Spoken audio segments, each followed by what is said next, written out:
Okay, let's go on. I'm not sure. Might have did something wrong here. Okay, let's go on this one. Let's see if I did this one. Or, okay, we went through there. Okay, so I'm hoping this is going to work on because I've got it going backwards on here, but I'm not sure if it's going to pick up from the other side. I pressed the wrong button when I was recording, but let's see if it works on. So I'll just do this part B if I have to do this.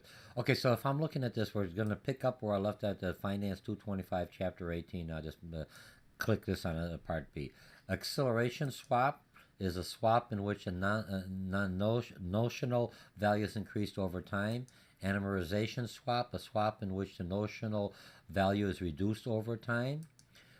Basis floating for floating swap involves the exchange of two floating rate swaps. Callable swap gives the fixed rate player the right to terminate the swap. The fixed rate player would exercise this right if the interest rate falls substantially. A forward swap is basically an interest rate swap that is entered today. However, the swap payment starts at a specific future point in time. Puttable swap gives floating rate payer the right to terminate the swap. The floating rate payer will exercise his right if interest rates are substantially high. Okay, zero coupon swap. All fixed interest payments are postponed until the maturity. It's no different than a bond. Everything else that you do for domestic and a coupon. All right, are paid in one lump sum when the swap matures. However, the floating rate payments are due periodically. Okay, swapation gives the owner the right to enter into a swap.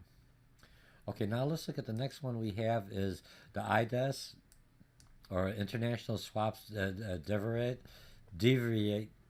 Dev, Deviation Deviate Association. I ate something, got stuck. Sorry. Okay, it is a global trade association representing lead participants in a privately negotiated the industry. Two primary objectives are let's see. Just hang a second here.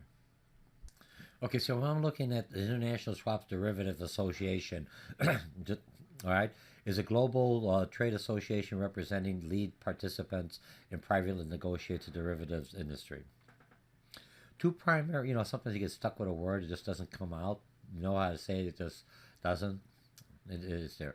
Okay, so the development and the maintenance of derivatives documentations promote efficient business conduct practices, promotion and development of sound risk management practices. So basically, if I'm looking at International Swap Derivative Association, and I have the link, I'm going to click on the link so you can kind of look at it. It has information, learn more about the different derivatives. It's a nice link to save this again with the other links that I keep on telling you to save, and that takes care of our standardization of swaps of the market. Now, the next one I'm going to talk about is we're going to go into our summary. Our summary is going to be locked into five main topics that we talked about. I had four, just kind of added on. So it's just an objective. This is a summarization. Everything else is in here. Okay, MMC subsidiary may prefer to use debt financing when in its currency that matches the currency it received from cash inflows. Makes sense. Remember, I'm talking about long-term debt. Cash inflows can be used to cover its interest payments on its existing loans. MMCs issue debt in foreign currencies that differs from currencies they receive from sales.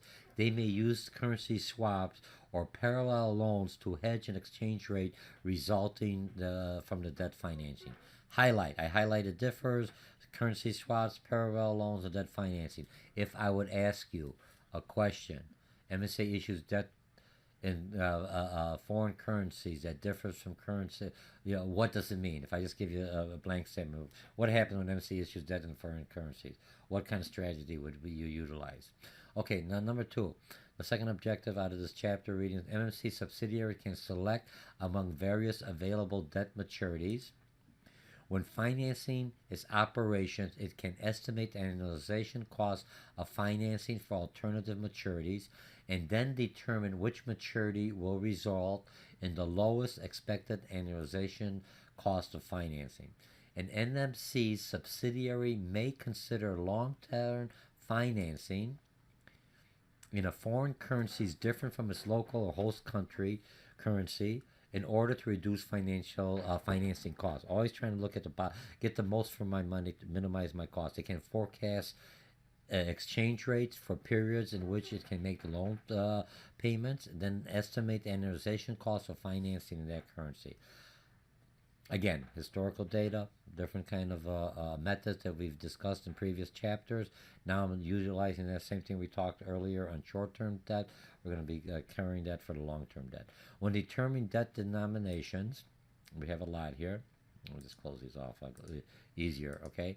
To finance specific project, MSC can conduct the capital budgeting by deriving the net present value, that's the base, on the equity investment, and cash flows from the debt can be directly accounted within the estimated cash flows.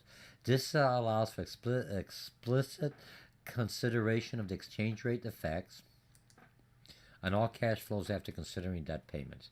By applying this method, which we done this in chapter 14, an MSC can assess the feasibility of a particular project on various debt financing alternatives, either sensitivity analysis or different scenarios or simulations. Okay. Now, debt that has floating interest rates, we just covered this. Let me just close all these off. I just hit the main ones as I go through. The interest or the coupon payment to be made, similar on a bond, is dependent on the LIBOR rate and is therefore uncertain. MMC, because we're looking at an average of the banks in London, and an average which one would, they're taking all the different interest rates and getting an average. A little different than kind of similar to our central banking. If I'm looking at, when we're looking at what the GDP is doing, is looking at different districts. So this is just looking at the banks and taking an average of what the interest rate is, and then, good or bad. Okay, you got your highest and low. We're used to average in financing. Okay, so the next one is MSC can forecast, so can derive expected interest rate it would be charged and loans in the future. It can apply these expected interest rate to the estimate loan expected annualization cost of finance and a floating rate. Remember, the floating rate I always have to pay. There's going to be a question on that. It can compare the expected cost of financing on a floating rate loan to the known cost financing on a fixed rate loan. And in some cases, an MMC may engage in floating rate and use interest rate swaps or hedge the interest rate risk. I mean, this is even, I summarized what we've covered, and now I even summarize more. What did I tell you? You have to start from the beginning. There's no way you're going to do this and just come up at the end and figure I'm going to get away with it out the book. You need the book, you need the lecture, you need the discussion. Okay, so that takes care of us for now. I hope this thing worked. Remember, I paused it down there because I hit the wrong button. Maybe that's a blessing in disguise for me, because what it'll basically do, I'll see if I could have like smaller pauses for you. It may work out a little bit better for you. Let's go at 150. All right, so we covered a lot today. We talked about financing inflows. Basically, we covered everything you need on long-term debt. You're taking what we've learned in the previous chapter in short-term debt, and now we're expanding it. Sometimes you have one short, you got long-term debt, but maybe I break it up in two short-term. It depends what the bottom line is, where I have stability or where I'm making some money, but I don't want to ever lose money. Bad. I always want to have that hedge or that edge and the hedge. All right. Again, my name is Dr. George Mochocki. We have 3 more chapters. We're done. You're almost done. A lot of concepts, a lot of terminology. Stop. Look at them all.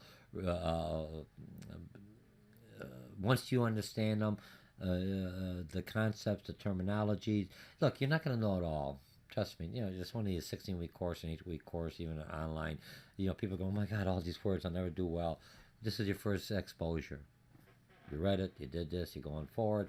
Then you're going to take a class at another international business class, another finance class, maybe international bonds or something else, you know what I mean? And then you're going to go at your bachelor's, you're going to take a similar course, maybe even the same book. There's a lot of utilize the book only now they're going to wrap it up one level, and then you're going to take it to master level and doctor, and all of a sudden it's going to click one day. Go, man, I know all this terminology. Or if you're in that field doing it, you're going to pick up the terminology real quickly, but you want to go in there understanding what they're talking about and using that vocab to give you some credibility and to pass my course. All right, so my name is Dr. Jordan Mochocki. This is Finance 225.